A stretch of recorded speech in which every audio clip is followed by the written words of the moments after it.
아멘.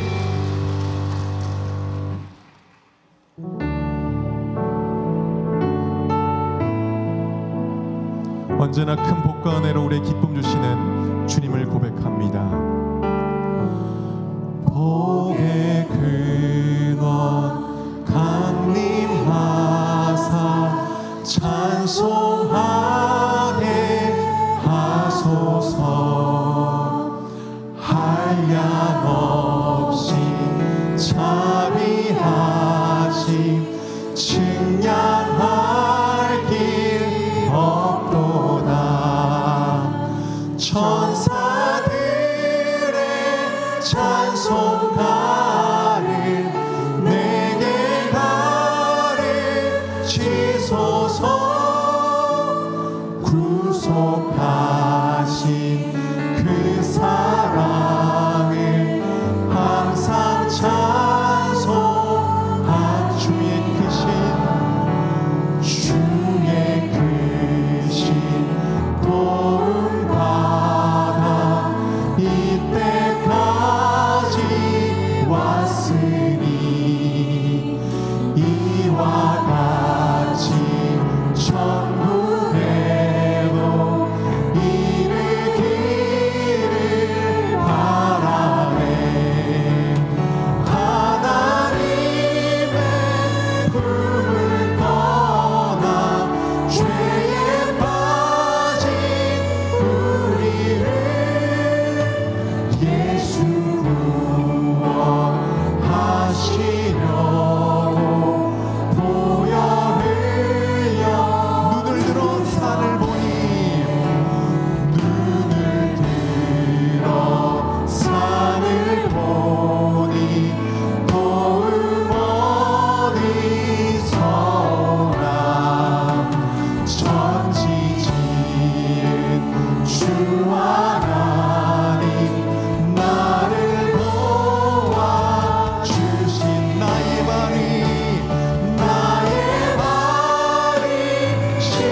실족한데 주가 되어 지키며 백한 백성 항상 지켜 기리고. 다같이 자리에서 일어나 주님을 찬양합니다. 도우시는 하나님, 도우시는 하나님. 두 손 들고 주님을 고백합니다. 그늘 되시니 낮의 해와 밤의 달이 너를 삼지 않겠네. 내게 화를 주지 않고 오늘 보호하시며 너의 주리 지금부터 영영 인도하신. 할렐루야. 박수로 주님께 영광을 올리겠습니다. 함께 사도신경으로 우리 믿음을 하나님 앞에 고백합니다. 나는 전능하신 아버지 하나님 천지의 창조주를 믿습니다. 나는 그의 유일하신 아들 우리 주 예수 그리스도를 믿습니다. 그는 성령으로 잉태되어 동정녀 마리아에게서 나시고 본디오 빌라도에게 고난을 받아 십자가에 못 박혀 죽으시고 장사된 지 4일 만에 죽은 자 가운데서 다시 살아나셨으며 하늘에 오르시어 전능하신 아버지 하나님 우편에 앉아 계시다가 거기로부터 살아있는 자와 죽은 자를 심판하러 오십니다. 나는 성령을 믿으며 거룩한 공교회와 성도의 교제와 죄를 용서받는 것과 몸의 부활과 영생을 믿습니다. 아멘. 지난 한 주간의 삶을 돌아보시면서 다 함께 눈을 감고 침묵으로 회개하며 기도하시겠습니다.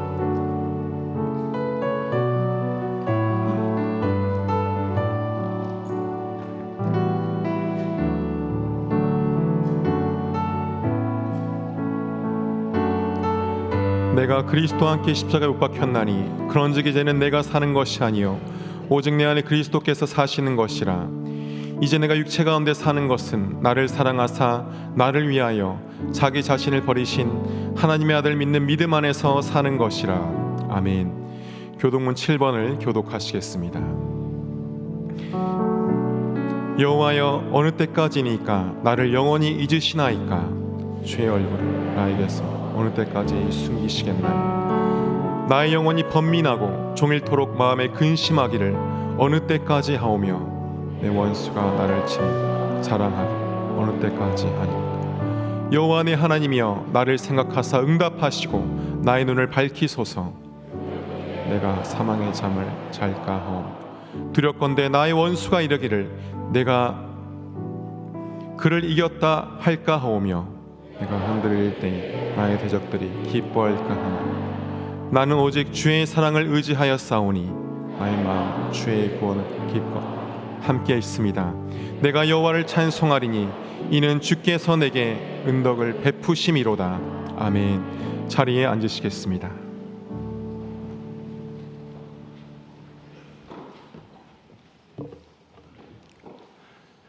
사랑과 은혜가 풍성하신 하나님, 십자가의 사랑으로 우리를 구원하시고 우리에게 영원한 생명을 주셔서 감사합니다. 한 해 동안의 풍성한 결실에 또한 감사합니다.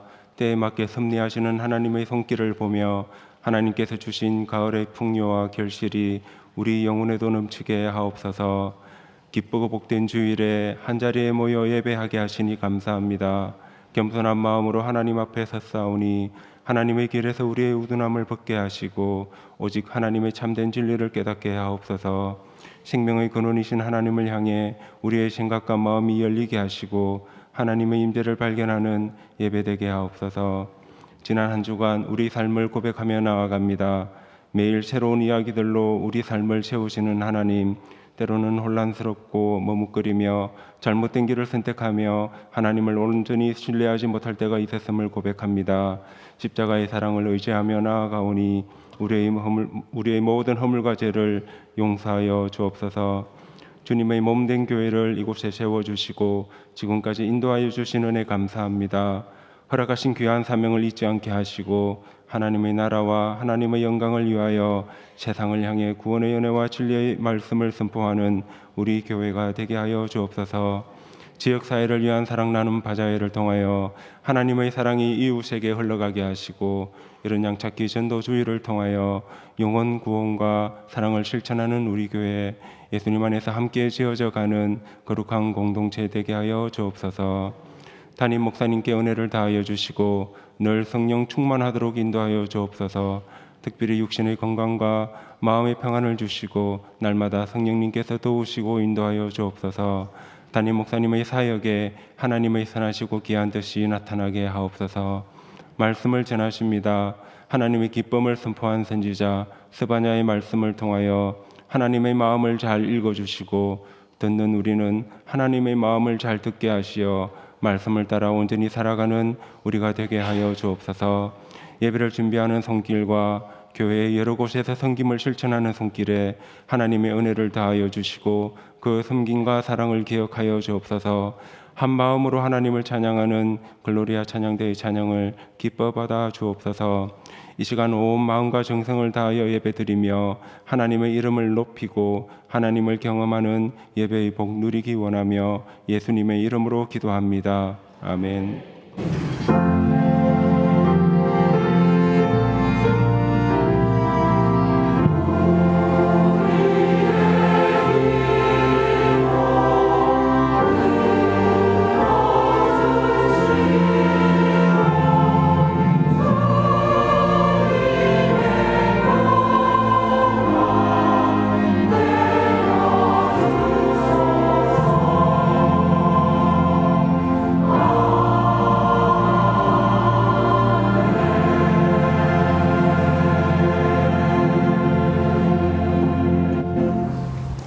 오늘 우리 교회 처음 오신 새 가족을 소개합니다. 스스로 오신 이지아님 23여전도회입니다. 스스로 오신 김지희님 24여전도회입니다.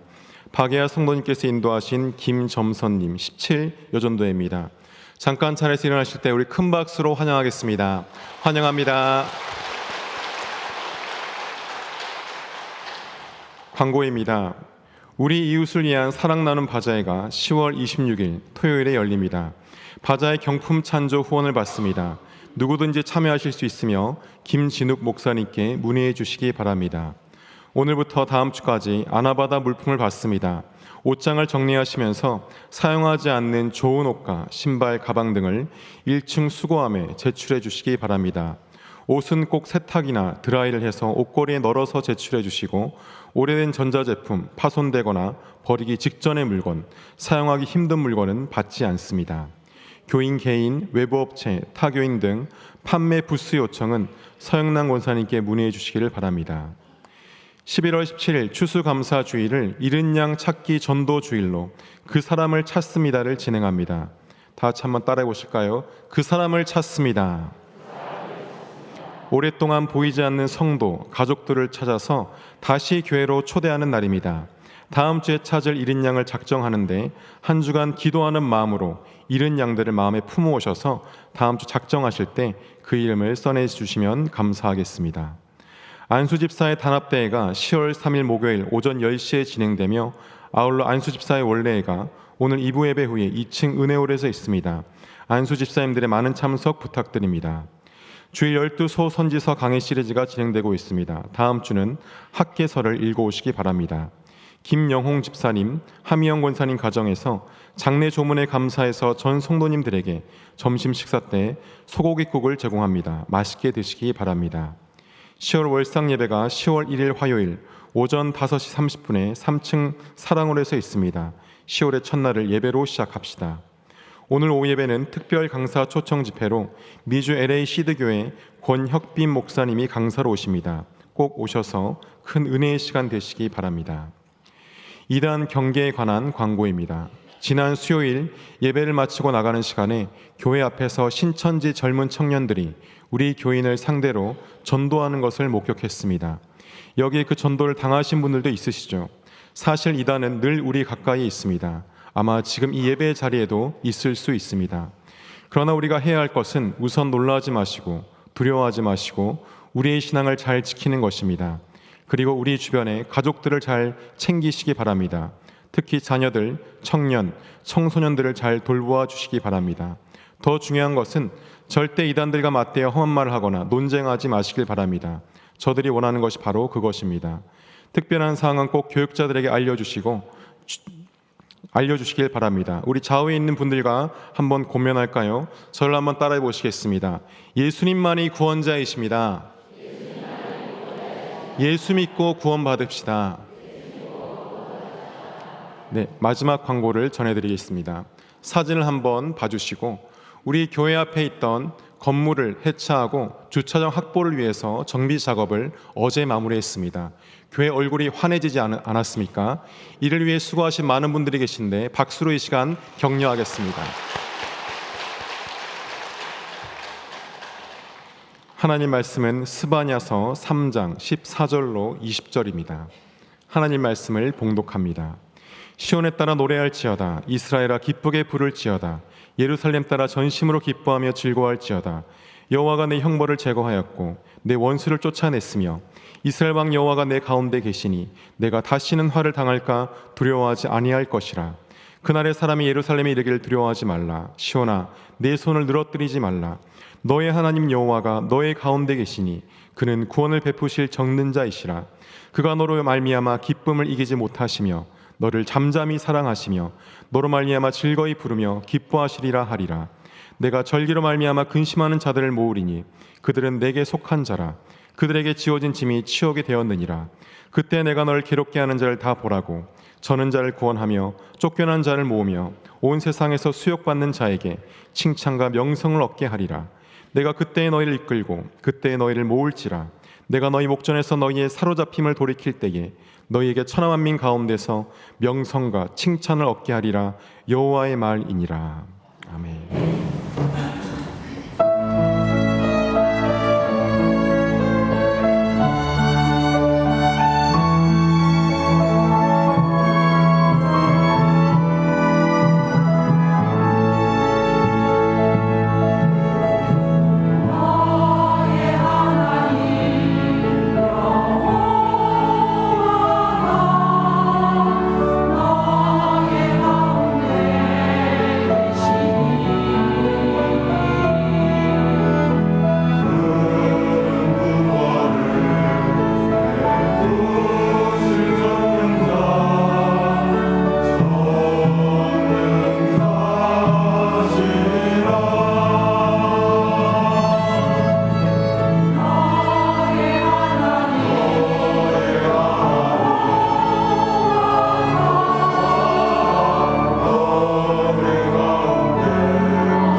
오늘 우리가 만날 9번째 소선지자는 스바냐, 하나님의 기쁨을 선포한 선지자입니다.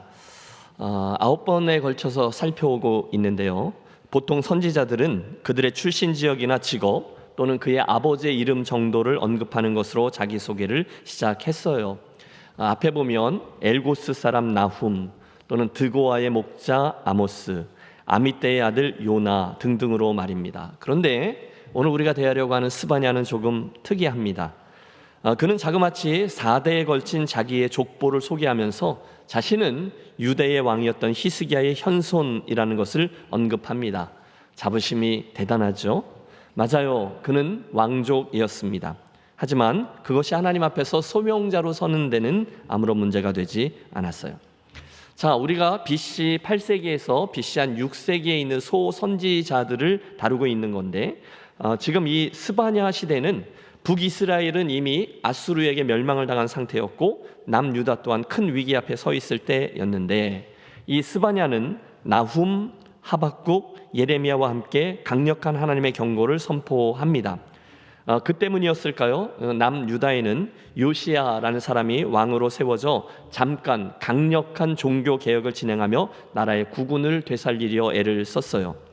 물론 그 이후에 여호야김과 시드기야의 악한 통치가 다시금 유다의 영성을 끌어내려 결국 바벨론이란 나라에 멸망당하게 했지만 어쨌든 스바냐 선지자는 요시야의 종교개혁이 있도록 불을 지폈던 사람이었습니다. 자, 지금까지 우리가 살펴왔던 대로 대부분의 선지서들은 세 가지 내용을 담고 있어요. 첫 번째는 하나님의 심판이고, 두 번째는 회개 촉구이며, 마지막 셋째가 하나님의 위로와 회복의 약속입니다. 한번 해보시죠. 하나님의 심판, 회개의 촉구, 하나님의 위로.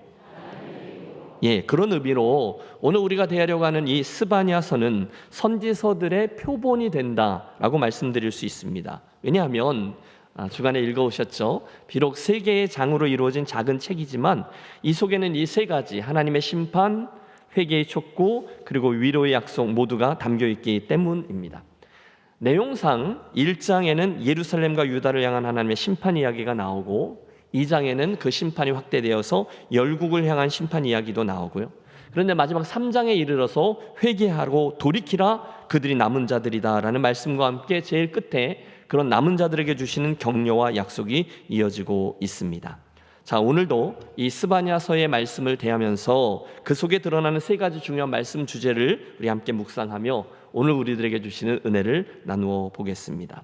그 세 가지는 각각 여호와의 날, 심판이고요, 남은 자, 우리를 향한 바람이고요, 그리고 나를 향한 하나님의 마음인데 거기에 드러나고 있는 하나님의 성품에 관한 것입니다. 자, 하나씩 생각해 보시죠. 자, 가장 먼저 스바냐는 여호와의 날, 하나님의 심판을 선포합니다. 우리가 저 앞에 두 번째 시간이었죠. 요엘서를 살필 때 이미 여호와의 날이라는 심판의 날에 대해서 배웠습니다. 그날은 하나님의 심판을 이야기하는 특별한 용어로서 오늘 이 스바냐서에서도 똑같이 등장합니다. 곧 너희의 유다, 너희들을 향한 하나님의 심판, 여호와의 날이 곧 이를 것이다 라는 예언의 말씀이죠. 특별히 그날 이런 이들은 반드시 당신의 진노를 피하지 못하고 심판을 받게 될 것이다 라는 말씀이 나와요. 잘 들어보세요. 먼저는 우상 숭배자들입니다. 1장 4절을 보세요. 내가 유다와 예루살렘의 모든 주민들 위에 손을 펴서 남아있는 바알을 그곳에서 멸절하며 그마림이란 이름과 및 그 제사장들을 아울러 멸절하며. 하나님은요, 지금 유다 땅에 가득 퍼져 있는 바알 신의 흔적들을 너무너무 미워하셨어요. 나 외에 다른 신을 너희에게 두지 말라, 우상을 섬기지 말라. 여러분, 십계명이 아예 그렇게 시작하고 있지 않습니까? 그런데 그렇게 경고를 했음에도 불구하고 이스라엘은 가나안 땅에 들어가자마자 물질적인 풍요를 소원하며 농경의 신이 바알 신이었거든요. 그를 쫓기 시작합니다. 그리고 나서 수백 년 동안 그들은 지긋지긋하게 그 거짓 신들과 우상들을 쫓아다녔어요. 하나님의 첫 번째 경고, 우상 숭배자들, 그들을 내 반드시 심판하리라. 5절에 이르면 하나님께서는 지붕에서 하늘의 뭇 별에게 경배하는 자들과 라고 말씀하시면서 별들을 숭배하는 자들도 멸하겠다 말씀하십니다. 여러분 요즘도 그런 거 나오나요? 스포츠 신문에 보면 별자리, 오늘의 운세 이런 거 있잖아요. 젊은 친구들 그런 거 많이 하죠. 점성술 어떻고 별자리가 어때 많이들 하죠. 사랑하는 성도 여러분, 재미로라도 모양으로라도 그런 것은 읽지도 하지도 마세요. 하나님이 반드시 그런 이들을 심판하겠다 하셨습니다. 또 있어요. 여호와께 맹세하면서 말감을 가리켜 맹세하는 자들과, 이게 무슨 뜻인가 하면 한편으로는 여호와께 맹세하면서 하나님을 섬기면서 동시에 한편으로는 다른 이방신도 섬기는 양다리 작전을 시행하는 이들, 그들도 심판을 받을 것이다 라고 말씀하셨어요. 여기 사주팔자 보러 다니는 권사님들 조심하셔야 합니다. 하나님은 그들에 대해서 반드시 진노하시고 심판하신다 말씀하셨어요. 두 번째, 하나님을 없다 하는 자들도 여호와의 날 심판을 맞게 될 것입니다. 여러분 6절을 보세요. 여호와를 배반하고 따르지 아니하는 자들과 여호와를 찾지도 아니하며 구하지도 아니한 자들을 멸절하리라. 사람들 가운데 하나님을 찾지도 않는 자들 있잖아요. 그들도 심판하겠다는 거예요. 여러분, 하나님이 원래 우리 사람을 지으실 때 우리 안에 영원을 사모하며 하나님을 찾는 심령, 그 심성, 그 공간을 담아 놓으셨어요. 그래서 파스칼이 말하잖아요. 우리 사람에게는 본질적으로 하나님으로만 채울 수 있는 공간이 있다는 거예요. 그런데 많은 사람들이 아예 하나님은 없다라면서 그분을 찾지도 않습니다. 중간중간 좀 착하게 또 윤리적으로 나름 바르게 살려고 하는 이들이 있기는 합니다만 여러분 소용없어요. 하나님을 없다 하는 자, 하나님을 찾지 않는 자, 그들은 반드시 심판을 받게 될 것입니다. 마지막 세 번째, 하나님을 조롱하는 자도 심판을 받는데요. 12절, 여호와께서는 복도 내리지 않고 화도 내리지 아니하시리라 하는 자를 등불로 두루 찾아 벌하리니. 하나님이 있다고? 어디? 있으면 나같이 죄짓고 마음대로 사는 사람 벌 주셔야지 왜 안 주셔? 정말 있으면 좀 한번 나와보라 그래 하는 이들이 있잖아요. 그들 모두 다 심판을 받게 될 것입니다. 그러므로 여러분, 말씀하시는 여호와의 날, 곧 크고 두려운 날이 이르기 전에, 전도서의 말씀이잖아요. 너의 창조주를 기억하고 반드시 그분 앞에서 인생길을 걸어가는 저와 여러분이 되시기를 축원합니다. 여러분, 그 길이 선명한, 여러분 우리는 한 번 살고 마침표에 이르게 되는 존재이잖아요. 누가복음에 보면 예수님께서 행해 주신 불의한 청지기 비유가 나옵니다. 주인이 오래 자리를 비웠어요. 그때 마치 주인이 없었던 것인 양 자기 마음대로 행했던 매니저가 한 명 있었습니다. 그런데 어느 한순간 가만히 있어봐, 그 주인이 다시 오실 거지? 이 사실을 딱 떠올린 후에 그 갑자기 이상한 행동을 합니다. 빚진 자들 다 불러서 빚을 이만큼씩 탕감해주고 힘든 이들을 막 도와주는 등 마구 선심을 써요. 그 이야기를 하시면서 예수님께서는 그 행위가 옳다 그르다 이 윤리적인 판단을 해주는 게 아니라 그 청지기에 있는 지혜, 즉 주인이 돌아와서 다시금 나를 만나게 될 것이지, 그때를 생각해서 미리 그걸 준비하고 있는 점을 칭찬하셨습니다. 그걸 유념하라는 거예요. 따라서 이 아침에 스바냐서의 말씀을 대하면서 우리 예수님 비유에 등장하는 그분은 그 불의한 청지기의 지혜를 빌려오겠습니다. 옆에 분에게 말씀해 주세요. 심판의 날은 반드시 옵니다. 여러분, 옆에 분이 기분 나쁘셔도 할 수 없어요. 그 날이 곧 있고 분명하다라는 것을 유념하며 살아가자, 이런 권면이죠. 저는 믿습니다. 그 심판의 날이 우리에게 있다라는 것을 분명히 믿으면 오늘을 반드시 잘 살 수 있어요. 맞나요? 사실 세상은 오늘도 잘 돌아가고 있는 듯 보입니다. 사람들은 각기 자기들의 우상을 쫓고 많은 사람들은 하나님이 없다라고 말하면서도 잘 살고 있어요. 심지어 하나님을 조롱하는 이들도 있죠. 그런데 그러거나 말거나 우리는 그들의 말이 아니라 우리 하나님께서 주신 말씀을 믿습니다. 뭐죠? 심판은 반드시 있다라는 말씀이죠. 권합니다. 오늘 스바냐 선지자의 이 말씀 때문에 또 한 번 심판의 날, 즉 우리들 인생의 마침점을 의식하고 살아서 우상이 아니라 하나님을 경외하며 살아가는 저와 여러분이 되시기를 축원합니다. 두 번째, 스바냐서에서 우리가 주목하려고 하는 말씀의 주제는 남은 자에 관한 말씀이에요. 이것도 따라해 주세요. 남은 자 사상, 남은 자.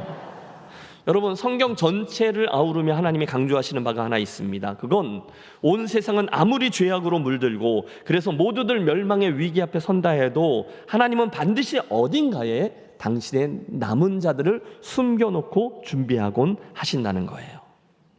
스바냐서 1장과 2장 하나님의 심판이 한참 선포되고 있습니다. 막 내가 심판할 거다, 그들도 심판할 거다. 그런데 3장 12절 이르러 갑자기 이렇게 말씀하시죠. 내가 곤고하고 가난한 백성을 내 가운데 남겨두리니 그들이 여호와의 이름을 의탁하여 보호를 받을지라. 13절도 그들에 대한 말씀이 나옵니다. 같이 읽죠. 이스라엘의 남은 자는 악을 행하지 아니하며 거짓을 말하지 아니하며 입에 거짓된 혀가 없으며 먹으며 먹고 누울지라도 그들을 두렵게 할 자가 없으리라. 무슨 뜻입니까? 하나님이 그 난세에도 반드시 하나님의 사람들, 특별히 남겨둔 이들이 있다는 거예요. 여러분 성경을 보세요. 창세기 6장 온 세상이 죄악으로 차고 넘쳐서 다 홍수로 심판받아 멸망하게 될 때에 하나님은 의인 노아와 그 가족들을 남겨놓으셨습니다. 우리가 열왕기상에서 보았죠. 엘리야 선지자가 로뎀나무 아래서 실망 가운데 절규하잖아요. 하나님 다 죽고 나만 남았습니다. 그때 하나님 말씀하시죠. 걱정하지 마라. 내가 이런 난국에도 아직 바알에게 무릎 꿇지 않은 자 7천인을 남겨두었느니라. 여러분 이사야 선지자도 소망 가운데 소망 중에 그 외침을 하죠. 밤나무와 상수리 나무가 배임을 당하여도 그 그루터기는 남아있는 것 같이 거룩한 씨가 이 땅에 그루터기니라 하시더라. 다 사라지는 것 같아요. 교회들도 다 타락한 것 같고 배교한 것 같아요. 주위를 둘러보면 여호와 하나님을 두려워하는 지도자들이 많이 보이지 않아요. 그래서 우리가 보기에는 참 소망이 없다라고 쉽게 말하고 싶지만 기억하십시오. 하나님은 어떤 상황에서도 하나님께서 귀히 여기시고 끝까지 믿음을 지켜내는 당신의 남은 자들을 숨겨 놓으십니다. 그리고 그들을 통해서 당신의 역사를 써 내려가시죠. 여러분 우리 하나님은 절대로 손해보지 않으시는 분임을 기억하십시오. 당신은 단 한 번도 역사의 주권을 다른 이들에게 맡기셨던 적이 없어요. 여러분 오늘날 우리 주변을 보십시오. 오늘날 전 세계를 주무르고 막 이렇게 저렇게 행하는 이가 글쎄요, 이스라엘의 네타냐후 총리 같으시죠? 미국의 바이든 대통령 같으시죠? 러시아의 푸틴 같으시죠? 아니요. 하나님은 단 한 번도 세상 역사를 그들의 손에 넘긴 적이 없어요. 사용하시죠. 오늘도 세상 역사의 주권자는 여호와 하나님이신 줄로 믿습니다. 그러므로 사랑하는 여러분, 한 번 사는 인생, 한 번 믿는 예수, 저와 여러분이 바로 그분 앞에서 이 남은 자 그루터기와 같이 믿음의 사람으로 자리매김하는 복된 인생 되시기를 바랍니다. 인생이 짧습니다. 그러므로 이걸 가장 갈망하십시오. 내 남겨진 인생 하나님 앞에서 남은 자로 살아내리라. 흥미로운 것은 스바냐서의 말씀이 그런 남은 이들의 특징을 공의와 겸손으로 특징 지우고 있다는 거예요. 2장 3절 여호와의 규례를 지키는 세상의 모든 겸손한 자들아 너희는 여호와를 찾으며 공의와 겸손을 구하라. 너희가 혹시 여호와의 분노의 날에 숨김을 얻으리라. 하나님이 남겨놓으시고 구원하실 자들은 공의와 겸손이라는 특징을 띠고 있다는 거예요. 그 중에 공의에 대해서는 우리가 세 번째 시간이었죠. 아모스, 호세야, 요엘, 아모스. 세 번째 시간 아모스 하나님의 공의를 선포한 선지자 때 이미 다루었기 때문에 오늘은 두 번째 성품인 이 겸손에 대해서 조금만 더 묵상해 보겠습니다. 이런 거죠. 하나님 앞에서 남은 자로 고귀하게 존귀하게 살아가려면 반드시 겸손해져야 한다고 하는데 그건 도대체 어떤 삶을 말하는 것일까? 어떻게 살아야 과연 여러분, 저와 여러분이 하나님 앞에 겸손한 자로 살아가고 있는 것일까요? 저는 믿습니다. 제 표현이죠. 하나님 앞에서의 겸손은 그분은 하나님이시고 나는 아니다라는 것을 분명히 기억하는 것이다 라는 점이요. 저는 정말로 그렇게 믿어요. 그분이 하나님이시고 나는 아니다 라는 사실을 믿으면 굉장히 많은 게 달라집니다. 여러분 우리가 하나님과 다윗과 함께 시리즈 설교 다윗에서 이야기 중에 두 번째에 두 가지 방식의 삶의 이야기라는 설교에 그 말씀을 드렸어요. 세상 사는 게 굉장히 복잡해 보이잖아요. 그렇지 않다는 거예요. 두 가지 중에 하나일 뿐입니다. 첫째는 나로부터 시작해서 이 세상을 보고 하나님을 보는 방식이죠. 내가 늘 세상의 중심에 있고 내 인생의 대소사를 내가 선택하고 판단하고 행합니다. 그리고 하나님은 그런 나에게 맞추어 주셔야 돼요. 더 정확히 표현하면 하나님도 내가 원하는 대로 좌지우지 될 수 있는 분이어야 합니다. 첫 번째 삶의 방식이에요. 그런데 뒤에 반해 두 번째 삶의 방식도 있는데 거꾸로입니다. 하나님으로부터 시작해서 내 인생을 바라보고 인생을 사는 방식이죠. 그분이 나를 창조하셨어요. 그분이 내 인생을 이곳에 내셨고 오늘도 그분이 내 삶과 동행하시며 어느 날 그분이 나를 그분께로 품어 주실 겁니다. 그러면 오늘 나는 당연히 그분이 원하시는 뜻을 궁금해하고 그걸 구하고 나를 거기에다 조율하죠. 겸손이 그거예요. 그분이 하나님이시고 나는 아닙니다. 비행기를 탈 때마다 저는 저에게 굉장한 믿음이 있다는 것을 발견하며 놀랍니다. 도대체 내가 그걸 뭘 믿고 거기를 올라타냔 말입니다. 여러분 그렇지 않습니까? 수백 명의 사람들이 그 쇳덩어리에 기계 안에 타는 거예요. 또 짐은 어마어마하게 싣지 않습니까? 그런데 그런 쇠로 된 기계 덩어리가 엄청난 무게의 사람들과 짐들을 싣고 몇 시간을 하늘 위에 머물다가 내가 원하는 그 먼 곳으로 가서 거기 사뿐히 내려앉는다. 여러분 내가 그걸 믿고 거기에 오르는 거예요. 여러분 사실 저는 그 비행기의 기장을 한 번도 본 적이 없어요. 그런데 그의 실력, 그의 건강, 그의 정신 상태를 믿습니다. 대단한 믿음 아닙니까? 그뿐이 아니에요. 여러분 비행기가요 수만 개의 부품으로 이루어진 기계잖아요. 그런데 그 많은 기계중 중에 어느 하나 말입니다. 갑자기 엔진에 문제가 생기지 않을까? 수천 개의 전선 가닥 중에 하나라도 혹시 불량품이 있지는 않을까? 혹시 비행기의 중력을 조절하는 거기에 문제가 생기지 않을까? 혹시 공기를 빨아들이는 곳으로 영화 같은 데 보면 나오잖아요. 큰 새 같은 게 확 빨려 들어가서 불이 붙지는 않을까? 혹시 오늘 아침에 기장이 심하게 부부싸움을 하고 나오지는 않았을까? 여러분 변수는 수도 없이 많아요.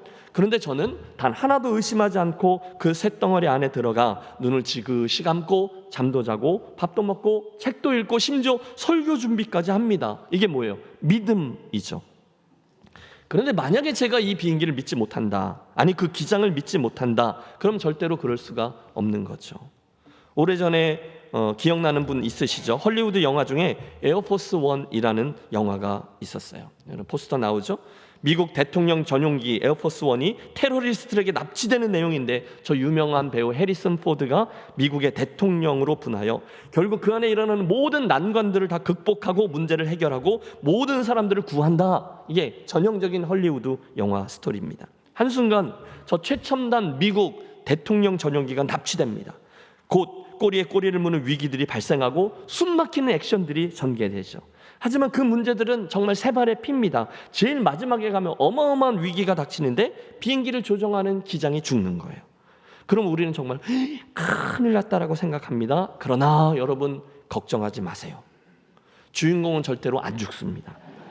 특별히 헐리우드 영화의 주인공들은 늘 만능맨이고 영웅입니다. 여러분 이상하지 않아요? 주인공은 아주 우연히 꼭 공군 출신입니다. 대통령이 언제 비행수를 배웠는지 그런 거 저에게 묻지 마세요. 곧 그가 그 기장의 자리에 앉아서 관제탑과 교신을 하면서 침착하게 위기를 극복하고 잠시 후에 쿵쿵 하면서 그 비행기가 활주로에 무사히 착륙하죠. 그럼 모든 할리우드 영화는 100% 이 장면으로 넘어가요. 관제탑에 있는 사람들, 비행기 안에 있는 사람들이 일제히 일어나서 우와 하고 박수치고 모르는 사람하고 얼싸안고 기쁨을 나눕니다. 그러면 관객들인 우리는 그거 보면서 뿌듯해하죠. 야, 영화 재밌다, 정말 잘 만들었네. 그러나 여러분 우리가 또 당한 겁니다. 여러분 그게 만약에 실제 상황이라면 그 끝이 어떻게 될까요? 그런 게 어디 있어요, 그죠?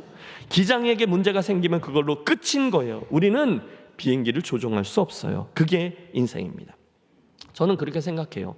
한 번 사는 인생길, 사실 우리는 그 비행기를 모는 법도 모르고요, 그 항로가 어디로 어떻게 연결되는지도 몰라요. 여러분 우리 중에 누가 끝까지 다 한번 살아보고 오셨어요? 누가 죽었다가 다시 살아 돌아왔습니까? 아무도 없어요. 그래서 우리가 인생에 대해서 제대로 아는 건 하나도 없습니다. 오직 그 기장만이 압니다. 오직 그만이 비행기를 조종할 수 있고 그 항로대로 비행기를 이끌어요. 가끔 지루하면요, 그 항로가 나오는 그 화면을 띄워놓고 주제 파악을 못한 채 훈수를 둡니다. 아니 이걸 왜 이렇게 멀리 돌아가냐, 누가 봐도 이리로 쭉 가면 한두 시간은 더 빨리 갈 텐데 라고요.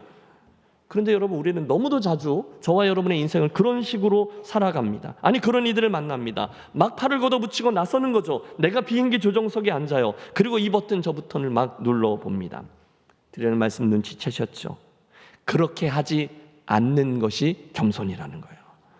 인생에서 우리가 할 일은 그 순간 비행기는 기장에게 맡기고 우리는 우리가 할 수 있는 대로 인생의 여정을 즐기는 거죠.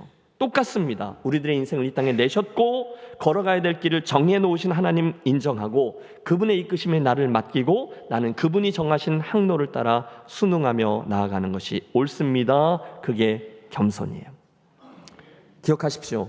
오늘도 세상은요, 온통 자기 팔을 걷어붙이고 나서면서 바알을 따라가야 한다, 아니다 밀감이라는 신을 따라가야 된다, 바벨론 뒤에 줄 서자, 아니다 전통의 강호인 애굽을 쫓는 게 맞다, 자기도 책임지지 못할 말을 하는 사람들로 가득 차 있어요. 바로 그때 아니다, 우리의 인생은 우리의 이 땅을 이 땅에 내주시고 함께 가주시며 결국 당신의 품으로 품어주실 여호와 하나님을 믿고 그분이 말씀하신 대로 가는 것이다 라고 외치고 겸손을 선택하는 자, 그들이 바로 남은 자들인 줄로 믿습니다.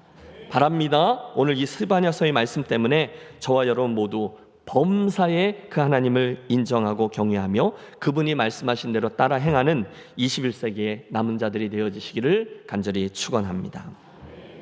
자, 드디어 오늘 이 스바냐서의 말씀에서 우리가 가장 주목하고자 하는 말씀의 주제에 이르렀어요. 바로 그렇듯 하나님을 하나님으로 경외하며 겸손히 남은 자로 살아가기를 원하는 이들에게 주시는 하나님의 위로와 소망과 격려의 말씀이 그것이에요. 그런 이들에게 하나님은요, 내가 너희들에게 이런 하나님이 되어주겠노라 라고 약속하고 계십니다. 그런데 더 중요한 것은 그분의 그 약속 안에 하나님 그분이 어떤 분인지 당신의 성품이 고스란히 드러나고 있다는 거예요. 오늘 우리가 읽었던 본문 3장 17절을 주목해 주세요.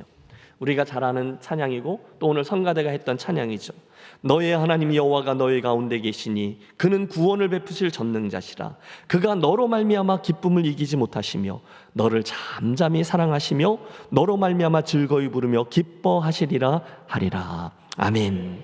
여러분 주목하십시오. 우리 하나님이 우리들에게 축복하는데 당신이 이런 분이라고 알려주세요. 첫째, 당신은 구원을 베푸실 전능자이십니다. 둘째, 당신은 나를 위하여 기뻐하시는 분이십니다. 그리고 셋째, 당신은 나를 잠잠히 사랑하시는 분이십니다. 하나씩 생각해 보시죠. 여러분 눈을 크게 뜨고 우리 하나님이 어떤 분인지 그분에게 눈을 맞춰보세요. 가장 먼저 하나님은 당신을 소개하는데 나는 구원을 베풀 전능자야 라고 말씀하십니다. 따라해 주세요. 구원을 베푸시는 전능자. 여러분 믿으세요? 우리 하나님은 나를 구원하신 분이심을 믿습니까? 맞아요. 그 이야기는 아예 창세 때부터 시작되잖아요. 아담과 하와가 불순종해서 죄를 짓고 타락했을 때 하나님은 친히 이쪽에서 희생제물을 취하시고 그 가죽으로 저들의 옷을 지어 입히시며 우리에게 구원의 도를 이미 계시해 주셨어요. 죄악이 관영했던 온 세상을 홍수로 심판하실 때에도 당신은 노아와 그 가족들을 구원해 주셨어요. 구원자라는 거예요. 소돔과 고모라 땅이 유황불로 멸망하는 그 순간 롯과 그 가족들을 구원해 주셨고요. 홍해 앞 이스라엘 백성들에게 바닷속에 구원의 길을 내시며 출애굽의 구원을 완성하셨어요. 여러분 이런 예는 끝이 없습니다. 이후 광야 시대에도 가나안 정복 시대에도 사사 시대에도 또 통일왕국 시대, 남북왕조 시대, 아니 포로 시대, 그리고 가장 중요한 예수 그리스도의 성육신과 십자가 시대, 성령과 교회 시대까지 하나님의 구원 이야기는 끝이 없습니다. 아니 하나님은 당신이 구원자다라고 명명하셨어요. 마태복음 1장 21절이죠. 아들을 낳으리니 이름을 예수라 하라. 예수라는 이름의 뜻이 뭐예요? 이는 그가 자기 백성을 그들의 죄에서 구원할 자이심이라 하니라. 아멘. 하나님이 세상을 이처럼 사랑하사 독생자를 주셨으니 왜요? 이는 저를 믿는 자마다 멸망하지 않고 영생을 얻게 하려 하심이라. 하나님이 그 아들을 세상에 보내신 것은 세상을 심판하려 하심이 아니요 그로 말미암아 세상이 무엇을 받게? 구원을 받게 하려 하심이라. 너희는 그 은혜에 의하여 믿음으로 말미암아 구원을 받았으니. 구원자라는 거요. 구원하심이 이건 요한계시록이죠. 보좌에 앉으신 우리 하나님과 어린 양에게 있도다. 여러분 이 모든 말씀들은 한 가지 사실을 드러냅니다. 무엇보다 우리 하나님은 우리를 구원하시는 전능자 하나님이라는 사실 기억하여 주시고 특별히 그분이 주신 그 구원을 날마다 일부러 기억하고 되뇌이고 그게 뭔지, 그래서 그 결과 내가 오늘 어떤 존재가 되었는지, 오늘 어떻게 그 구원을 누리며 살아가야 하는지를 현재형으로 되뇌이면서 누리며 살아가는 저와 여러분이 되시기를 바랍니다. 주 예수를 믿으라. 그러면 어떻게 돼요? 너와 내 집이 구원을 받으리라. 믿습니까? 내가 곧 길이요 진리요 생명이니 나로 말미암지 않고는 아버지께로 올 자가 없느니라. 믿습니까? 예, 우리 하나님은요 무엇보다 나를 구원하시는 하나님이라는 거예요. 이게 가장 중요합니다. 많은 분들이 불만을 토로합니다. 야, 너희는 왜 그렇게 고지식하고 독선적이냐? 어떻게 예수를 믿는 일, 그것만이 구원의 길이라고 주장할 수 있느냐? 그런데 답은 의외로 간단합니다. 그분이 그렇게 만드신 거예요. 죄에서 구원받아 영생을 얻으려면 그 방법밖에 없다는 거예요. 다른 이로서는 구원받을 수 없나니 천하 사람 중에 구원을 받을 만한 다른 이름을 우리에게 주신 일이 없습니다. 하나님이 그렇게 정하신 거죠. 그분의 말씀이에요. 그 방법뿐이라는 거예요. 저는 이 얘기를 할 때마다 늘 마음속에 있는 상처 하나가 떠오릅니다. 제가 목회를 시작하면서 늘 성서의 땅을 방문해서 배우고 싶어 했어요. 그런데 그 꿈이 실현되는데 24년이나 걸렸죠. 어쨌든 지금으로부터 10년 전에 그 지역에 달라스인데 그 지역에 함께 있던 목사님들과 함께 성지 학습 여행을 위한 비행기에 몸을 실었습니다. 얼마나 감격스러웠는지 아직도 선명히 기억해요. 그래서 저희가 요르단 땅 암만이라는 곳에 도착해서 요르단 땅부터 보고 그 다음에 이제 이스라엘로 들어가는 그 일정을 가졌어요. 암만에 내렸더니 바로 공항에서 바로 간 곳이 야곱의 야복강가였어요. 그게 큰 강이 아니었네 이렇게 배우고 바로 그 밑에 모세의 느보산 방문해서 저 가나안 땅 요단강 건너편을 바라보며 아하 이런 배우게 된 거죠. 그리고 나서 출애굽이 경로를 거꾸로 위에서부터 왕의 대로를 따라 이제 거꾸로 남하하여 오바댜서 우리 할 때 배웠는데 에돔 땅 페트라를 방문했고 홍해를 거쳐서 드디어 와 홍해가 얼마나 맑은지 드디어 이제 그 맨 밑에 쪽이에요. 요르단에서 걸어서 이스라엘 땅으로 이렇게 딱 들어가는 거예요. 드디어 여러분 가슴이 얼마나 뛰었겠어요. 성지 아닙니까? 여러분 제가 사진이 있는데 네. 제가 저 밑에 이렇게 흐리게 된 게 제 손가락인데 그거 좀 잘라달라 그랬는데 그냥 내셨어요. 저 얼굴을 보라는 게 아니라 그 뒤에 써있는 글자가 뭐예요? 웰컴 투 이스라엘이에요. 우와 저를 위한 거예요. 정말 이스라엘 땅이 나를 위해서 기다리고 있는 것처럼 보였어요. 그래서 제가 이 캐리어 가방을 끌고 그 일행들 중에 제일 앞장서서 제일 먼저 쑥 들어갔어요. 그런데 웬걸요? 국경에서 제일 먼저 들어가서 인터뷰를 한 저만 걸리고 딴 일행들은 다 쑥 들어가 버린 거예요.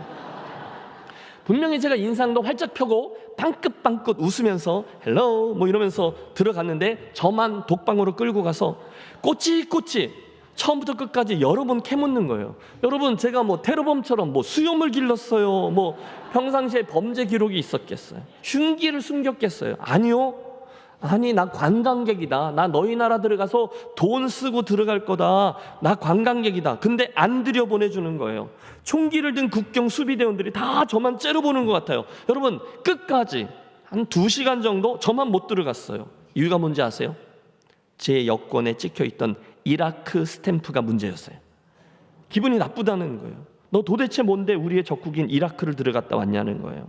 여러분 지난번에 제가 요나 이야기하고 그때 그 이라크 이야기 했잖아요. 그 니느웨 보여주고 그럴 때 그때 거기 갔다 온 그 다음 해인가 그랬거든요.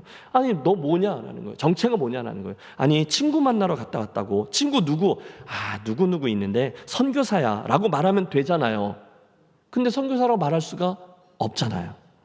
지난주에 말씀드렸던 그 이라크 선교사님. 그래서 내 친구 거기서 엘피다라고 커피 사업하는데 거기 방문하고 온 거야. 끝까지 버텼어요. 한 2시간을 독방에 나 홀로 머물러 있는데 이 친구들이 심리전을 쓰는 거예요. 이 친구가 와서 묻고 나가서 나 혼자 또 한 10분 앉아있고 그리고 또 딴 사람이 들어와서 또 묻고 이러면서 계속 얘기를 하는데 와 모든 일행들은 들어가서 이스라엘의 그 시원한 에어컨 달린 차에 들어가서 앉아있고 나 혼자 여기 있는데 점점 시간이 갈수록 외로워지고 겁도 나는 거예요. 홀로 영화를 막 찍는 겁니다. 나만 못 들어가는구나. 결국 성소의 땅 이스라엘 나만 못 들어가게 되었네. 내가 혹시 끝까지 못 들어가게 되면 나는 다시 요르단으로 나가서 혼자 비행기 타고 미국으로 돌아가고 이왕 여기까지 온 거 내 사랑하는 아내는 이스라엘을 다 보고 오시라고 해야지. 독방에서 혼자 슬피 울며 일을 갑니다. 여러분 제가 왜 못 들어갔어요? 이스라엘이 그렇게 정해놓은 거예요. 이스라엘하고 적국으로 수교를 맺지 않은 모슬렘권 국가를 들락거리는 놈들은 절대로 이스라엘 땅에 쉽게 발을 들여놓지 못하게 하라. 이게 뭐죠? 법이에요. 이스라엘의 법입니다. 그게 그러니까 제가 아무리 이렇다 저렇다 인상을 쓰고 인상을 펴고 그래도 그건 못 들어가는 거예요. 무슨 말씀을 드리는 걸까요? 그는 구원을 베푸실 전능자시라. 여러분, 그 전능하신 하나님이 저와 여러분의 구원을 위해서 예수 그리스도라는 구원의 길, 유일한 길을 열어주셨어요. 왜 그 길만 구원에 이르느냐? 혹시 다른 길도 그리로 연결해서 다 가면 되지 않느냐? 비판하는 이들이 분명히 있어요. 혹시 저도 하나님의 약간 사정을 좀 봐주시면 어떨까라는 생각도 혼자 해봐요. 그러나 답은 하나입니다. 그분이 그렇게 정하신 거고 저는 그 말씀을 믿는 거죠. 그 길밖에 없는 거예요. 사랑하는 여러분, 여러분은 우리 예수님을 여러분 인생의 주와 그리스도로 믿으십니까? 아멘 하셨다면 이 복잡한 세상 별일 많아도 여러분은 그 믿음으로 인해서 구원을 받고 하나님의 자녀가 되셨습니다. 이제 여러분은 사망에서 생명으로, 원수에서 자녀로, 종에서 친구로 변화된 존재가 되어서 구원을 선물로 받으신 거예요. 그러므로 이제는 하나님이 정해놓으신 그 법을 따라서 그 구원의 하나님을 누리며 살아가시기를 바랍니다. 그 구원을 기뻐하십시오. 아무나 주는 구원이 아니었어요. 믿음을 가진 남은 자의 삶은 그 구원의 하나님을 누리는 하나님이세요. 그분이 누구시라고요? 구원을 베푸시는 전능자라는 거죠. 17절을 더 보십시오. 그 다음에 이어지는 하나님의 두 번째 성품은 더 감격스럽고 더 친근하고 더 위로가 됩니다. 그가 너로 말미암아 기쁨을 이기지 못하시며. 여러분, 하나님이 어떤 하나님이시라고요? 나로 말미암아 기쁨을 이기지 못하는 하나님이시랍니다. 와, 여러분 이 말씀을 가만히 묵상해 보십시오. 성경에 하나님이 나를 바라보며 기쁨을 이기지 못하는 모습이 어디에 나올까 생각해 봤더니 금방 생각났어요. 여러분, 이번 주 화요일이 우리 그 월상 새벽 기도회인데요. 그때 나눌 말씀이에요. 누가복음 15장에 나오는 예수님의 비유들인데 거기에 세 개의 비유가 세트로 등장하거든요. 첫 번째는 잃어버렸다가 찾은 잃은 양의 비유고, 두 번째는 잃어버렸다가 되찾게 되는 잃은 드라크마 비유이고, 세 번째는 잃어버렸다가 다시 찾은 아들 탕자 비유입니다. 그런데 이 세 개의 그 시리즈 비유들에게는 공통점이 있어요. 잃어버려졌다는 거예요. 그런데 그걸 다시 되찾았어요. 그때 그곳에 무엇과도 비교할 수 없는 주인의 기쁨과 이 기쁨이 표출된 거죠. 잔치가 자리했다는 거예요. 그때 여러분, 그 주인의 기쁨과 잔치는 누구를 향한, 무엇에 대한 기쁨일까요? 바로 저와 여러분, 구원받은 당신의 자녀를 향한 기쁨인 거죠. 여러분, 상상력을 동원해 보십시오. 하나님께서 저를 보시고, 아니 하나님께서 여러분을 보시고 당신의 그 기쁨을 이기지 못하셔서 너무 좋으셔서 얼굴에 미소가 지어지시고 숨도 가빠오고 하신다는 거예요. 할렐루야. 기쁨을 이기지 못하신다는 거예요. 이렇게 생겨도요? 뭐 이렇게 생각하시는 분이 계실지 모르는데, 예, 그럼요. 이렇게 말씀드리면 실감이 더 나시려나요? 저는요, 저희 동기들보다 좀 이른 나이에 결혼을 했고 이른 나이에 아빠가 되었어요. 굉장히 부끄럽지만 그래서 너무 일찍 아빠가 돼서 한동안 아이들이 예쁜 줄 모르고 애들을 키웠어요. 아니, 솔직히 말하면 제가 아이들과 함께 컸어요. 덕분에 제 아내가 고생을 많이 했어요. 그때 아이들이요, 어느 순간부터 예쁩니다. 그런데 뭐 내 아이니까 예쁜 거지, 뭐들 그렇게 난리를 치냐, 애들은 애들이지, 그렇게 생각했는데 어느 날부터인가 제가 감당할 수 없을 만큼 아이들이 예쁘고 사랑스러워지기 시작합니다. 첫째, 둘째, 셋째가 자라나는데 아이들이 그 자라나는 단계마다 주는 기쁨이 다 다르게 다른 색깔로 다가와요. 여러분, 이제부터는 팔불출 아빠입니다. 애가 공부를 잘하면 그게 예쁜 거예요. 영어를 모르는데 애를 학교를 보냈어요. 근데 애가 참하니까 학교에서 상은 줘야 되고, 그러니까 학기 말에 선생님들이 상 준다고 오래요. 가봤더니 무슨 상을 주는지 아세요? 체육상을 주더라고요. 체육상. 영어상, 수학상, 화학상 이런 게 있는데 체육상을 주는 거예요. 그것도 이뻐요. 칭찬받으면 예뻐요. 악기를 연주하면 그게 예뻐요. 심지어 말싸움을 잘해서 논쟁 대회라고 하죠. 그거 이겨갖고 심지어 자기가 나갔는데 안 돼요. 이거는 내가 틀린 건데도 자기가 논리를 잘 이렇게 진행해서 주장해서 자기가 그걸 이겨서 상을 받아와요. 정확히는 말하면 이거는 논리라기보다는 못된 거죠. 자기가 틀린 걸 아는데도 그걸 싸워서 이기는데 그거 상을 받아. 그것도 이뻐요. 셋이니까 어떤 애는 공부를 잘하는 게 이쁘고요, 공부를 좀 못하는 아이도 있지만 그 못하는 것도 예뻐요. 마음씨가 착하고 순수한 것도 예쁘고, 물론 종종 마음에 안 들 때도 있지만 그래도 예쁘고 사랑스러워요. 이유는 뭐죠? 제 아이니까 그런 거예요. 무엇 때문에 예쁜 게 아니라 그냥 저의 분신, 저의 아이들이기 때문에 그 존재 자체가 예쁜 거예요. 어쩔 때는요, 심지어 아빠 닮은 거, 못된 것까지 보여도 그거 이뻐요. 저만 그러지 않아요. 여러분, 목사이기 때문에 갖는 특권이 있습니다. 그것은요, 막 태어난 신생아들을 거의 제가 제일 먼저 만난다는 거예요. 한국에 왔더니 이제 출산 문화가 완전히 바뀌어서 이제 아이를 출산하면 바로 산모하고 아이는 그 조리원인가로 들어가서 뭐 요즘 한 100일쯤 지났을 때 그때 이제 교회로 와서 세로미기도 하고 출산 장려금 준다고 열심히 와가지고 이제 받죠. 그러니까 한 달이 아니죠. 한 석 달 지나서 아이들을 보지만 여러분, 미국의 출산 문화는 완전히 다르잖아요. 아기가 태어나면 목사가 제일 먼저 병원으로 그날로 달려가서 축하해주고 기도해주고 합니다. 그러면 일단 병실에 들어가면 엄마 아빠의 상기된 모습이 보입니다. 물론 여전히 엄마는 출산 후유증으로 힘들죠. 그런데 그 방 안에 있는 모든 사람들이 너무너무 기뻐하는 거예요. 그러면 목사님 아이 보실래요? 그리고 아이를 보여줘요. 그러면 빨리 예쁘다고 말을 해줘야 돼요. 안 그러면 섭섭하거든요. 그러면 뭐 약간 오버하는 거죠. 예쁘다, 잘생겼다, 장군감이다, 쌍꺼풀이 있네, 돈 벌었네, 이렇게 막 조금만 띄워주면 조금만 지나면 웃기지도 않아요. 목사님, 얘가 아빠를 보고 웃어요. 태어난 지 몇 시간이나 됐다고 말도 안 되는 소리를 하고 있는 거예요. 뭘 아빠를 보고 웃어요. 그냥 어쩌다가 이렇게 그런 거죠. 뭐 그죠?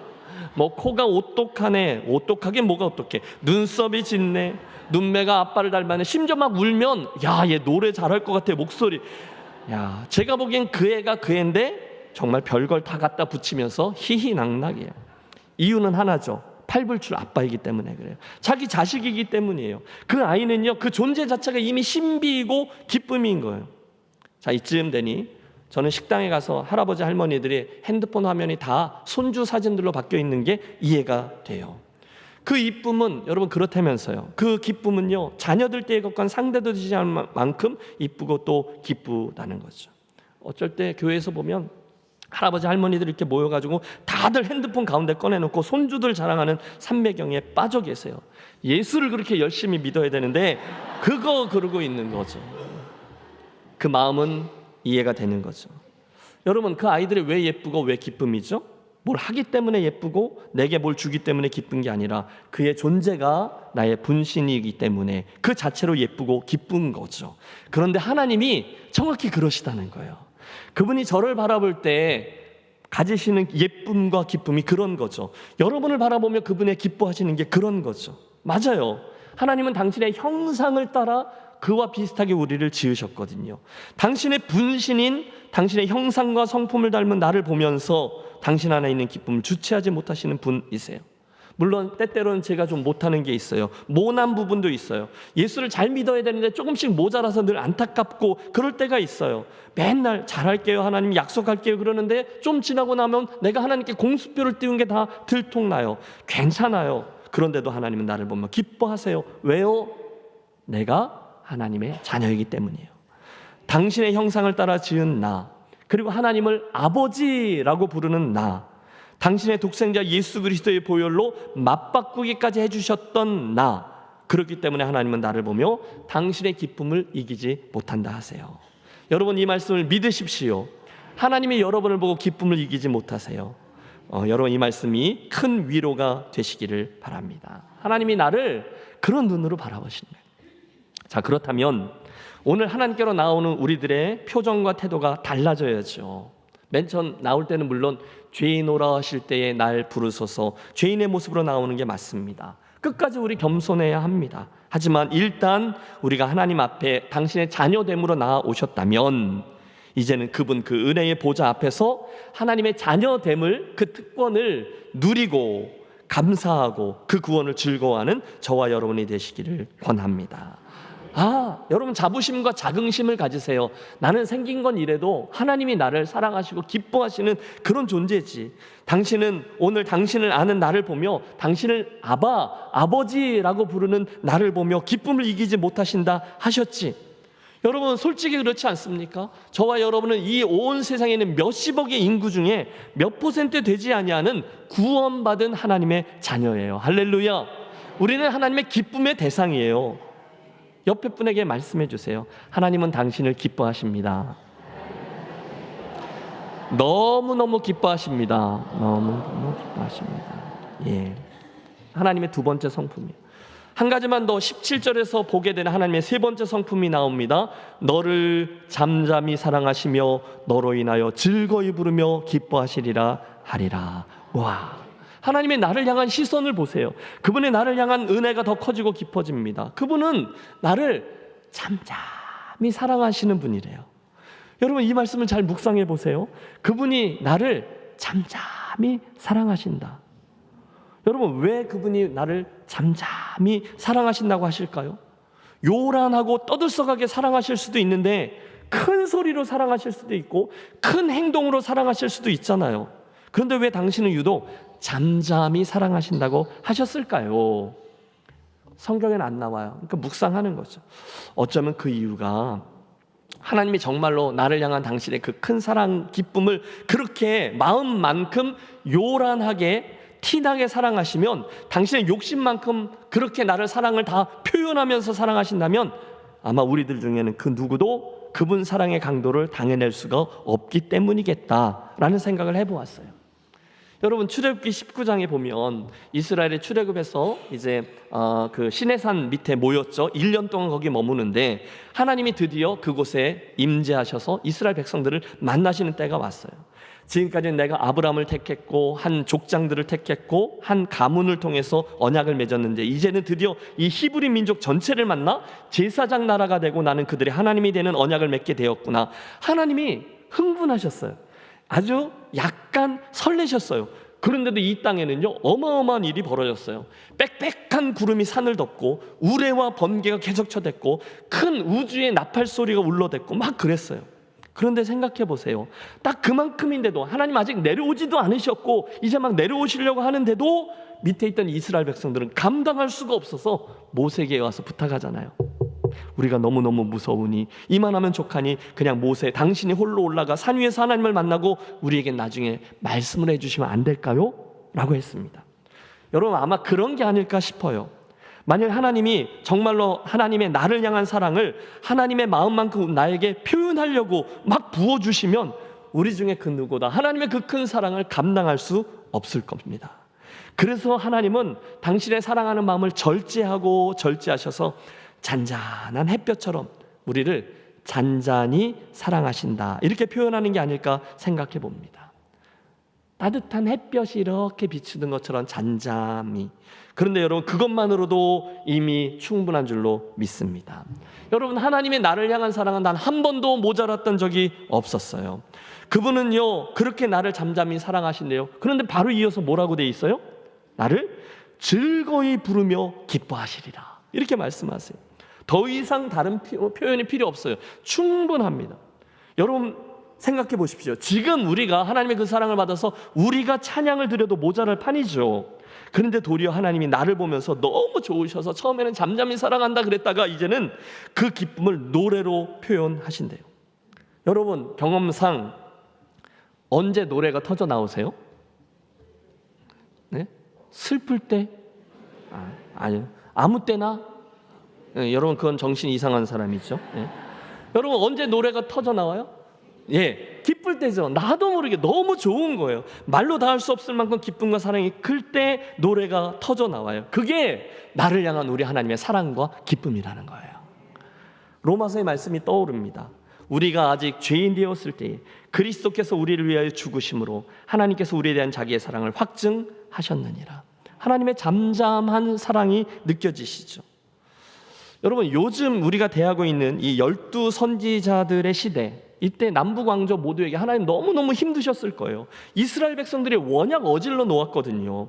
그런데 그 가운데서도 하나님은 모든 선지서들마다 심판도 얘기하고 당신의 진노도 이야기하시지만 반드시 당신의 사랑을 다 숨겨 놓으시고 표현하고 계세요. 첫 번째 시간 호세아서 기억하시죠? 오라, 우리가 여호와께로 돌아가자. 그 동시대에 있었던 이사야도 똑같은 말씀을 하셨어요. 오라, 우리가 변론하자. 너희 죄가 주홍 같을지라도 눈과 같이 이어질 것이요 진홍같이 붉을지라도 양털같이 희게 되리라. 여러분, 그 힘든 어지러운 상황 가운데서도 하나님의 백성들을 향한 사랑은 흔들림이 없어요. 에베소서의 말씀도 기억나네요. 전에는 우리도 다 본질상 진노의 자녀이었더니 긍휼에 풍성하신 하나님이 우리를 사랑하신 그 큰 사랑으로 인하여 할렐루야, 허물로 죽은 우리를 그리스도와 함께 살리셨고 그 다음 나오는 말씀, 너희는 그 은혜에 의하여 믿음으로 말미암아 구원을 받았으니. 여러분, 그 사도 바울에 이어서 사도 요한도 우리를 향한 하나님의 사랑을 이렇게 그려줘요. 사랑은 여기 있으니 우리가 하나님을 사랑한 것이 아니요 하나님이 우리를 사랑하사 우리 죄를 위하여 화목제물로 그 아들을 보내셨음이라. 여러분, 구약 성경, 신약 성경 모든 하나님의 말씀은 바로 우리를 향한 하나님의 그 사랑과 기쁨과 감격을 보여주고 있습니다. 그렇다면 이 시간 여러분 해보세요. 조용히 나를 향해 햇볕처럼 쏟아지는 하나님의 그 잔잔한 그러나 신실하신 사랑을 한번 묵상해 보십시오. 느껴보십시오. 하나님이 나를, 우리가 아무리 이렇다 저렇다 해도, 또는 그 옆에 있던 사탄이 아무리 하나님을 향해서 송사를 해도 하나님 김신이를 몰라서 그래요. 그래도 나를 향한 우리 하나님의 그 잠잠한 사랑은 늘 해바라기 사랑인 줄로 믿습니다. 그분은 한 번도 그 사랑을 포기하지 않아요. 우리가 너무 어질러 놓아도 우리를 향한 하나님의 사랑은 한 번도 바뀌지 않았어요. 잠잠히 사랑하세요. 아니, 즐거이 부르며 노래하며 나를 사랑하신다는 거예요. 자, 결론을 맺어보시죠. 물론 여러분, 하나의 선지서로서 스바냐서는 물론 여호와의 날, 심판을 강조하며 이스라엘의 회개를 촉구했습니다. 그런데 그 심판을 선언하시는 말씀 속에서도 여전한 하나님의 사랑 표현, 남은 자 사상이 자리하고 있었어요. 그러므로 그 자리 말고 이리로 나오라는 거예요. 하나님을 인정하고 공의와 겸손으로 행하는 남은 자가 되어달라는 거죠. 그때 그 심판이 이제 임할 건데, 이제 바벨론이 쳐들어오거든요. 그 심판의 한가운데를 통과하며 어디든지 그곳에서 남은 자가 되든지, 아니면 바벨론의 포로로 끌려가서 70년 동안 신앙을 지키면서 남은 자가 되든지, 그분은 그렇게 하라 우리를 부르셨어요. 자, 그 힘든 시기에 어떻게 그 믿음을 지키며 공의와 겸손으로 행하며 어떻게 하나님의 사람으로 그걸 살아남을 수 있죠? 이거죠. 그 당시 세상이 다 하나님을 무시하는 듯 보이는 그 세상 풍조 속에서도 이 하나님께서 보여주신 하나님의 성품을 믿으면 가능한 거예요. 하나님의 마음을 끝까지 드러내 보여주시는 그분의 사랑 때문에 우리는 남은 자가 될 수 있는 거죠. 나 여호와는 너희와 함께 있어 구원을 베풀고 그런 이들을 기뻐하며 그런 이들을 잠잠히 사랑하는 하나님이다 라고 하신 말씀을 믿기 때문에 오늘 어려운 상황에서도 나는 끝까지 남은 자로 자리할 수 있는 것이죠. 사랑하는 여러분, 이 시간 우리는 이미 예수를 믿음으로 말미암아 그 남은 자의 반열에 올라서 있구나라는 사실을 기억하십시오. 그 구원의 은혜와 사랑이 바로 나를 향한 은혜와 사랑임을 되뇌이며 우리 함께 누리고 기뻐하며 감사하겠습니다. 나아가 그 자리에서, 남은 자의 자리죠, 우리 매일매일 공의와 겸손으로 남은 자의 사명을 잘 감당하며 끝까지 믿음을 지키며 나아가기로 결단하겠습니다. 어떻게 가능해요?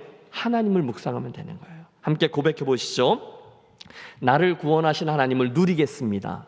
나를 구원하신 하나님을 누리겠습니다. 나를 기뻐하시는 하나님께 감사하겠습니다. 나를 기뻐하시는 하나님께 감사하겠습니다. 잠잠히 나를 사랑하시는 하나님을 나도 사랑하겠습니다. 잠잠히 나를 사랑하시는 하나님을 나도 사랑하겠습니다. 그때 그들은 이들에게 주신 축복이 19절 20절 말씀이에요. 오늘 우리 그 말씀을 읽는 것으로 설교의 결론을 삼습니다. 나에게 구원을 주시고 나를 너무 기뻐하시고 나를 잠잠히 사랑하시는 것도 모자라 결국 나를 통해서 노래하시는 그 하나님은 결국 나에게 이런 축복을 주시겠다는 거예요. 크게 합독합니다. 그때에 내가 너를 괴롭게 하는 자를 다 벌하고 저는 자를 구원하며 쫓겨난 자들을 모으며 온 세상에서 수욕받는 자에게 칭찬과 명성을 얻게 하리라. 내가 그때에 너희를 이끌고 그때에 너희를 모을지라. 내가 너희 목전에서 너희의 사로잡힘을 돌이킬 때에 너희에게 천하 만민 가운데서 명성과 칭찬을 얻게 하리라. 여호와의 말이니라. 아멘. 여러분, 이 일이 이스라엘 역사에 그대로 일어났어요. 그래서 그들은 포로기를 겪지만 그들은 다시금 남은 자의 자리로 돌아와 칭찬과 명성의 사람들이 된 거죠. 사랑하는 성도 여러분, 여러분은 행복자세요. 그분으로부터 이런 사랑과 은혜를 입은 자가 또 어디 있습니까? 기도하겠습니다. 하나님, 그날의 유다 백성들처럼 늘 부족함이 있어도 그래도 나를 구원해 주시고 나를 인하여 기쁨을 이기지 못하시며 잠잠히 노래하며 사랑하신다는 말씀이 오늘 이런저런 삶의 형편 중에 있는 우리들에게 얼마나 큰 위로와 소망이 되는지요. 아버지 참 감사합니다. 그 놀라운 축복의 말씀을 들었사오니 아버지 우리를 붙드셔서 하나님의 그 사랑과 축복을 가볍게 여기거나 값싼 은혜로 치부하지 아니하고 분에 넘치는 사랑으로 알아 은혜와 사랑에 응답하는 삶, 반드시 남은 자의 자리에 선물로 아버지의 사랑을 누리며 사는 삶, 구원받은 자의 긍지와 하나님의 사랑을 입은 자로서의 자신감으로 믿음의 길을 완주하는 삶, 그래서 약속해 주신 명성과 칭찬을 얻는 삶을 반드시 살아내는 우리 모두 되게 하여 주시옵소서. 예수 그리스도의 이름으로 기도하옵나이다. 아멘. 오늘 결단의 찬양은요, 너희 하나님 여호와가 너희 가운데 계시니 이 찬양 할 건데요, 2번 부르겠습니다. 첫 번째는 하나님의 나를 향한 시선을 느끼며 나의 하나님 여호와가 나의 가운데 계시며 부르시고요, 두 번째는 옆에 있는 분을 축복하고 우리 교회를 축복하겠습니다. 너의 하나님 여호와가. 함께 일어나시고 우리 성가대는요, 오늘 찬양이니까 화음을 다 넣어서 같이 불러주십시오.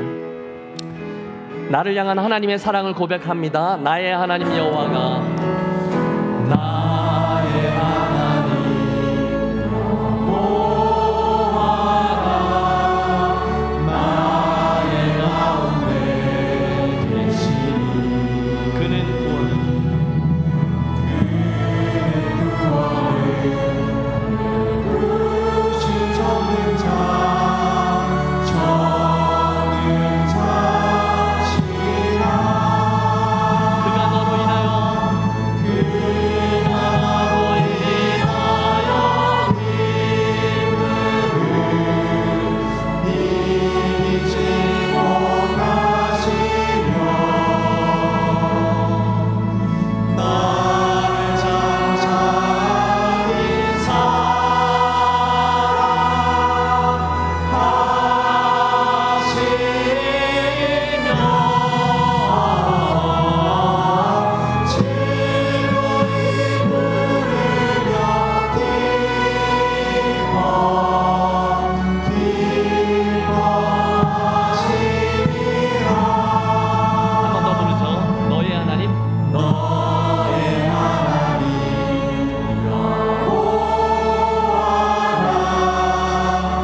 하나님 아버지, 우리를 향한 그 놀라운 사랑에 감사하며 모든 것이 주께로부터 왔습니다 고백을 담아 올려드리는 우리의 예물과 정성을 기뻐 받아 주옵소서. 이제 약속하신 하늘 문을 여셔서 약속해 주셨던 하늘과 땅의 풍성한 은혜들을 가득 채워 주시옵소서.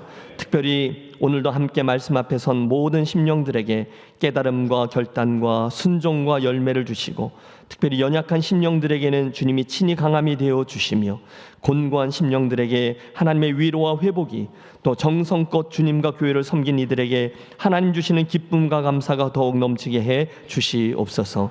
새로운 한 주간 살아갈 때 사랑하는 우리 교우들 함께 동행해 주시고, 그 삶의 모든 현장에서, 일터에서, 가정에서, 학교에서, 병환 가운데, 그리고 모든 어려움 가운데 나를 잠잠히 사랑하시는 하나님의 크신 사랑 때문에, 그분을 향한 믿음 때문에 신실한 남은 자로서 서는 사명을 감당하는 우리 모두 되게 해 주시옵소서. 이제는 신실하신 사랑으로 변함없이 우리를 추적해 주시는 주 예수 그리스도의 크신 은혜와 나를 향한 아버지의 사랑과 기쁨으로 때로는 잠잠히 때로는 즐거이 부르며 사랑을 표현하시는 하늘아버지의 그 크신 사랑하심과 오늘도 우리와 동행하시며 남은 자로서의 자리매김과 발걸음을 인도하시는 성령님의 감동 감화하심이 새롭게 시작되는 한 주간 또 한 달 동안에도 하나님의 나를 향한 그 기쁨 마음에 담고 든든한 자긍심과 위로와 새 힘으로 성전문을 나서는 사랑하는 모든 김혜제일 권속들의 심령 위에 이제로부터 영원토록 함께 하시기를 간절히 축원하옵나이다. 아멘.